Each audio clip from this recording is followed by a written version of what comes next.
नियोजित तरीके से, योजनाबद्ध तरीके से इसे अंजाम दिया है। और क्या गैंगस्टर वाली धारा भी इसमें लगनी चाहिए? हमको एक आईपीएस से बेहतर कौन बता सकता है? निर्मल कौर जी, आपसे शुरुआत करना चाहता हूं। क्या इसमें गैंगस्टर वाली धारा भी लगनी आवश्यक थी? जी, जा सकता है। और एक जो आम सम्मति, जो कॉमन इंटेंट है, जो पुराने आईपीसी में 34 और 120 भी सेक्शन थे, वो तो शायद जरूर लगाए जाते हैं, क्योंकि मिली भगत बहुत है यहाँ। देख रहे हैं आप, ये ट्रस्ट की स्थापना हुई राम जन्मभूमि जो है तीर्थ क्षेत्र ट्रस्ट की। जब केस जीता गया तो गृह मंत्रालय द्वारा स्थापना की, और उसमें बहुत किसी को नहीं रखा गया, ना तो को रखा, ना तो वीएचपी को रखा, और बहुत ही काबिल लोगों को रखा गया जो बहुत समर्पित लोग थे। इसके जो अध्यक्ष है खुद वो बहुत मशहूर वकील है, और उनका जो परसराम जो जिन्होंने वकालत की सालों साल, और जिनका कि ट्रस्ट का कार्यालय भी उन्हीं के रेजिडेंस पे रजिस्टर्ड है। तो देखिए, उसके बाद ये ऐसा है कि डेफिनेटली कॉमन इंटेंट रहा, अकेले आदमी से ये संभव नहीं था, तो षड्यंत्र तो ही होगा। इसमें कौन कौन, ये जो 8 दिखाई दे रहे हैं आपको, ये टिप ऑफ द आइसबर्ग लग रहा है? जांच चल रही है। देखिए, जांच तो चल रही है, जांच में और नए नाम। ये बात तो बिल्कुल सत्य है, जांच चल रही है, लेकिन एमएल शर्मा साहब, इस पर आपकी टिप्पणी भी आवश्यक है। ये 8 असल में, ये 8 आपके अंदाजे में लीपापोती की वजह से ये 8 हैं, या ये 8 ही हैं और जांच ऐसे ही शुरू होती? देखिए, इतने साल हमारा इन्वेस्टिगेशन का अनुभव है, लीपापोती शब्द का मैं प्रयोग नहीं करूँगा। मैं ये कहूँगा कि जो एफआईआर है जिसमें इन 8 लोगों का नाम है, एफआईआर अपने आप में कंप्लीट इन्वेस्टिगेशन नहीं होता है। It is only A beginning of investigation, शुरू हुआ है, लेकिन इन्वेस्टिगेशन ऑनगोइंग प्रोसेस है। और ये कह देना कि और इन्वॉल्व नहीं होंगे, ये बहुत गलत होगा, क्योंकि इतना बड़ा जब चढ़ावा चोरी हुआ है तो मेरे अनुभव के अनुसार इसमें और भी होने चाहिए। एक बात आपसे पूछूं और इसका आप क्या कैटेगोरिकल जवाब देंगे? आप बहुत ईमानदारी के साथ बगैर लाग लपेट अपनी बात कहते हैं। जब कभी हाई स्टेक मामले होते हैं, ख़ास तौर से तब जब किसी बड़े संगठन या बड़े संस्थान से जुड़ा हुआ कोई व्यक्ति होता है, और वो भी उस संस्थान में बड़े महत्वपूर्ण पद का कोई व्यक्ति होता है, और उस पर आरोप लगते हैं, तो जांचकर्ताओं पर प्रेशर होता है या पूरी स्वायत्तता और स्वतंत्रता होती है? देखिए, जांचकर्ताओं पर प्रेशर तब होता है जब तफ्तीश चालू हो जाए, लेकिन यहाँ अभी हम एफआईआर पर अटके हुए हैं। ये एफआईआर सिर्फ 8 के विरुद्ध है, लेकिन इसमें 800 अक्यूज़ भी हो सकते हैं। ये जांचकर्ताओं पर निर्भर होता है। मुझे अभी ये पता नहीं है कि एसआईटी का मुखिया कौन है। मैं तो पहले भी आपके इस शो में बता चुका हूँ कि ये तफ्तीश राज्य पुलिस से ले लेनी चाहिए, और इसको सीबीआई को सौंप देना चाहिए, तभी सत्यता का पता चलेगा। मैं ये उम्मीद नहीं कर सकता कि ये वर्तमान एसआईटी इसमें निष्पक्ष और सुदृढ़ और अच्छी तफ्तीश कर पाएगी। इसमें राज्य सरकार निष्पक्ष और सुदृढ़ तफ्तीश कर पाएगी, इस बारे में उन्हें अंदेशा लग रहा है, जिनका वर्षों का अनुभव है, जिन्होंने महकमों को काम करते हुए देखा है, और इन्वेस्टिगेशंस कैसी होती हैं, जिन्होंने देखा है इन एंड आउट। जिस बात को जानते हैं वो समझते हैं कि इसमें सीबीआई शायद बेहतर न्याय कर पाएगी जांच के साथ। अब जरा देखिए, इनमें से एक चेहरा जिसको आपने देखा, टिन्नू, मोहरा या मास्टरमाइंड, टिन्नू यादव। क्या क्या प्रमाण सामने आए हैं, क्या क्या दिखाई दे रहा है? प्रबंधन में बड़ा रसूख था इसका, इसी के पास चाबी होती थी, वीआईपी एंट्री का जिम्मा इसके पास था, पूरा सिस्टम ये चलाया करता था। टिन्नू यादव धीरे धीरे इतना महत्वपूर्ण हो गया था कि असल में ऐसा लगता था कि एग्जीक्यूटिव पावर्स तो इसी व्यक्ति के पास में। ये टिन्नू मोहरा है या मास्टरमाइंड है? चंपत राय का करीबी है, विपक्ष का दावा है टिन्नू एक प्यादा है, उसको चलाया जाता था, रिमोट था चंपत राय के पास। हालांकि खुद चंपत राय ने कहा है कि टिन्नू यादव ने मेरे भरोसे का फायदा उठाया है।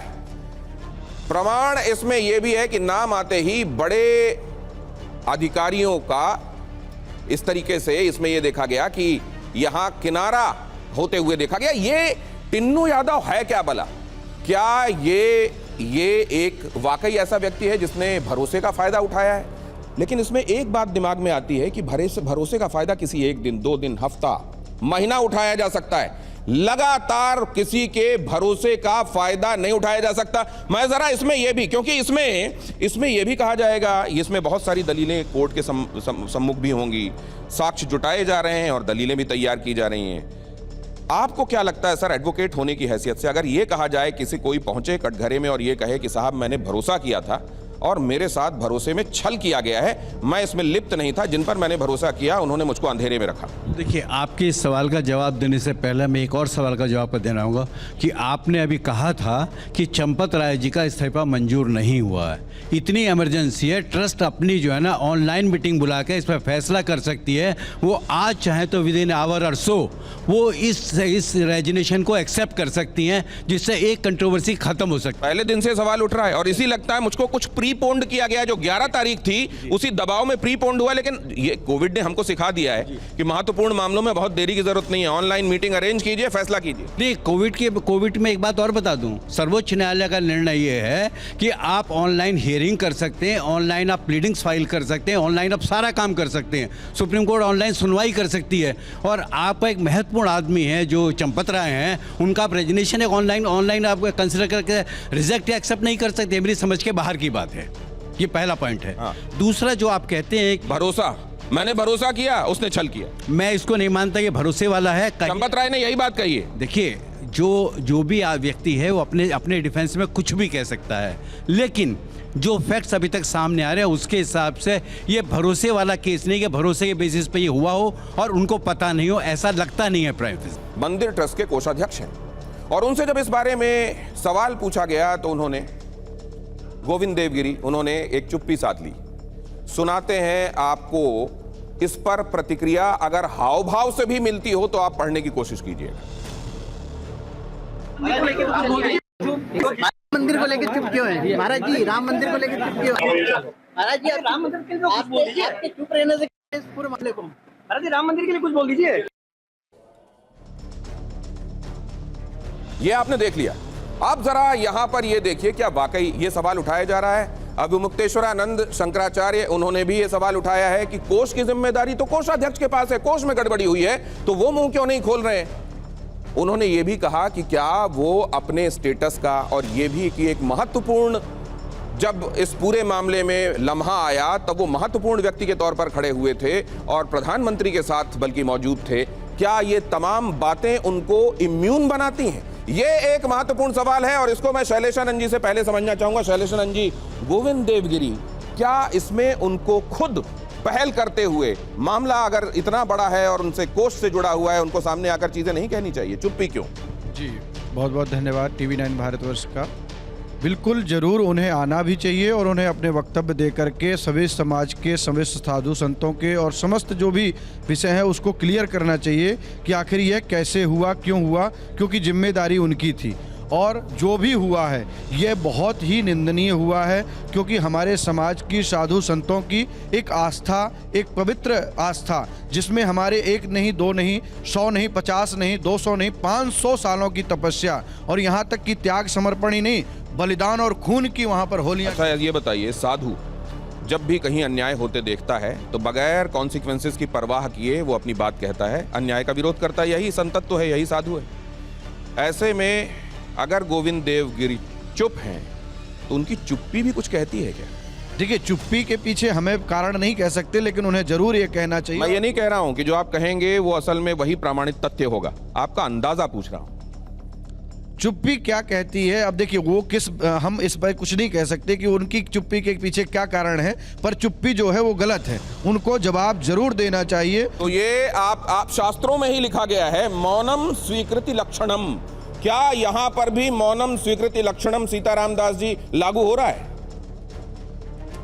मैं आपके 2 प्रश्नों का एक साथ उत्तर दूंगा। एक तो चंपत राय जी की बात जो आप वकील साहब से चर्चा कर रहे थे कि चंपत राय ने, पहले गोविंद देवगिरी पर बताइए, चंपत जी पर तो आनो, उनके पास तो अलग से एक अध्याय है। आज एक साथ दोनों का प्रश्न उत्तर आ रहा है। गोविंद देवगिरी की बात यह है, गोविंद देवगिरी कोई व्यक्ति है ही नहीं। गोविंद देवगिरी किंकर है। किंकर जानते हैं ना, आप समझते हैं? कैंकर्य मतलब सेवा, वहां पर सेवक को किंकर कहते हैं और सेवा को कैंकर कहते हैं।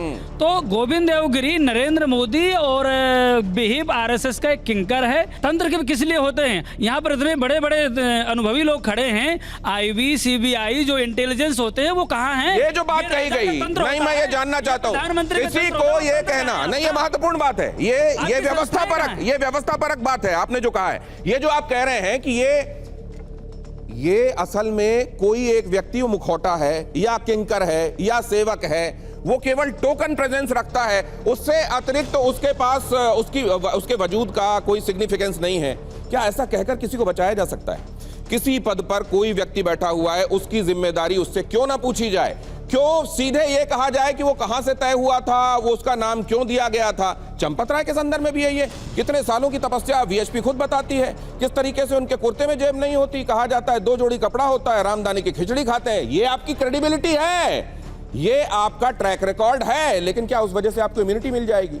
ये बड़े सवाल हैं। इनमें दान पात्र का अगला सवाल क्या कहता है, उस तरफ जरा चले जाएं, क्योंकि हमारे जहन में जो कौंध रहा है, क्या वो दान पात्र के भी दिमाग में है?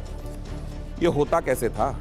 इतने सारे सीसीटीवी वहां लगे हुए हैं, इतनी सारी व्यवस्था वहां पर चाक चौबंद है, और सबसे बड़ी बात यह है कि अगर आम जीवन में किसी से कोई गलती हो जाए तो भगवान के पास मंदिर में जाकर वो माफी मांगता है, अपने किए हुए का प्रायश्चित करता है। वो भगवान के पास पहुंचकर वहां सेवा में रहकर ऐसा कैसे कर सकता है? उसकी आत्मा कांपी क्यों नहीं? कैसे होती थी चढ़ावा चोरी, पूछ रहा है ये दान पात्र, और इसका जवाब लेना बहुत जरूरी है। लेकिन पहले प्रक्रिया समझ लीजिए, यह किया क्या जाता था और कैसे किया जाता था। दान पात्र से चोरी हो कैसे जाती थी? लोग जाकर अपना चढ़ावा जब दान पात्रों में डालते थे, जिसमें रकम भी होता था, जिसमें कैश भी होता था, और उसमें बहुमूल्य धातुएं जेवरात भी होते थे, उनको कैसे वहां से गायब कर दिया जाता था? गणना कक्ष कैसे यहां तक की बात होती थी, कैसे इसको पार किया जाता था? देखिए, इस तरीके से दान पात्र से चीजों को निकाला जाता था, और एक बॉक्स में जिसमें सील्ड होता था उसमें इसको रखा जाता था, रखने के बाद इसको सील किया जाता था। चढ़ावा चोरी का खेल कैसे चल रहा था वही समझाने की कोशिश कर रहे हैं, सोर्सेस ये बता रहे हैं। और दान पात्र से जब ये चढ़ावा, या जिसको आप कह लीजिए सामूहिक समेकित रूप से इसको चढ़ावा ही कह लीजिए, जिसमें अलग अलग तरीके की चीजें होती थी, चढ़ावा निकालने के बाद इसको एक सील्ड बक्से में रखा जाता था। गणना कक्ष में चढ़ावे की गिनती होती थी। यही वो मौका होता था जब शुरू होता था गबन का खेल। यहीं पर 2 तरीके से लूट होती थी। एक तो इसी कैश में से कुछ निकालकर आसपास वॉशरूम या कहीं पर छिपाया जाता था, जिसको बाद में जो गणना कर्मी वहां से निकलते थे वो किसी तरीके से मंदिर से बाहर ले जाने में कामयाब हो जाते थे। और दूसरा तरीका यह होता था कि जब गणना होती थी, उसी में जितनी रकम बताई जाती थी कि गिनी हुई रकम इतनी है, उससे कुछ ज्यादा रकम इसमें रख दी जाती थी, और यह चला जाता था पूरा का पूरा सामान। कहां चला जाता था? बैंक। जब यह बैंक जाता था तो केवल गणना करके जितनी रकम उसमें लिखी हुई है उसको वहां पर जमा दिखाया जाता था। जो अतिरिक्त रकम होती थी उसको आपस में बांट लिया जाता था। यह वो तरीका होता था, और यही हमने आपको बनाकर बताने की यहां कोशिश की है। तो इस तरीके से यह पूरा का पूरा चढ़ावा चोरी का खेल होता था। गीतिका जी, कि क्या जानबूझकर कई जगह पर टेक्नोलॉजी का सहारा इसलिए नहीं लिया जा रहा था ताकि वो लूप होल बने रहें और उसको एक्सप्लॉइट किया जाता रहे? देखिए, इस पे मैं टिप्पणी नहीं कर पाऊंगी कि जानबूझ के ऐसा किया जा रहा था या नहीं, पर मैं ये ज़रूर कहना चाहूँगी कि 800 से अधिक कैमरे हैं, पर वो ये बताइए, हमने कई करप्ट ऑफिसर्स को देखा है गीतिका जी, जिनके घर में छापे पड़ते हैं जब, तो वहाँ नोट गिनने की मशीनें मिलती हैं, है ना? तो अगर वो ऑफिसर्स अपने घर में नोट गिनने की मशीनें रख सकते हैं तो यहाँ नोट गिनने की मशीनें क्यों वहाँ पर नहीं थी जहाँ इतनी सारी नोटों की गिनाई होती थी? क्योंकि मुझे ऐसा लगता है 800 से अधिक कैमरे हैं, गणना कक्ष में बहुत सारे कैमरे हैं, तो जब कैमरों की निगरानी में सब कुछ हो रहा है तो शायद उन्होंने ये ज़रूरी नहीं समझा कि हम ये मैनुअल काम कर सकते हैं। मुझे लगता है ये जो, क्योंकि आप सीसीटीवी भी एक्सपर्ट हैं, मैं भूपेश जी के पास जाऊंगा जो फोरेंसिक एक्सपर्ट हैं, लेकिन सीसीटीवी केवल लगा दिए गए थे ताकि बताया जा सके कि सीसीटीवी लगे हुए हैं, या सीसीटीवी का ऑप्टिमम यूटिलाइजेशन भी हो रहा था? कैमरों के होने से हम ये गारंटी नहीं कर सकते कि कोई गड़बड़ नहीं हो सकती। ब्लाइंड स्पॉट्स भी हो सकते हैं। ब्लाइंड स्पॉट्स कुछ ऐसे स्पॉट्स हैं जहां कैमरा कवरेज नहीं कर पा रहा, एंड उसके अलावा लाइव मॉनिटरिंग कितनी हो रही है और उसको कितना मॉनिटर किया जा रहा है, ये एक और पॉइंट है। थर्ड पॉइंट ये है कि जो सेंट्रलाइज्ड हाईटेक वहाँ पे एक सिस्टम है, कंट्रोल रूम है, जहाँ पे सारी रिकॉर्डिंग स्टोर की जाती हैं। जितने भी हमारे सीसीटीवी कैमरे हैं वो NVRs हैं, हमारे नेटवर्क वीडियो रिकॉर्डिंग सिस्टम। आपने RMO के बारे में खबर देखी है? नहीं। रेडियो मॉनिटरिंग ऑफिसर जो था वो 17 सालों से वहाँ था। कहा यह जाता है कि उसके कई ट्रांसफर्स भी हुए जिसको उसने निरस्त करा लिया। 17 सालों से वो वहाँ पर बना हुआ था, और क्या उसको भी, उसका भी कोई मोटिव था, वो क्यों वहां रहना? ये ठीक है, किसी की ये आस्था हो सकती है कि मैं राम जी की नगरी में पोस्टेड हूं, ये मेरा सौभाग्य, मैं यहाँ से, लेकिन इस मामले में ये लगता है कि अगली बार आऊंगा तो आपसे पूछूंगा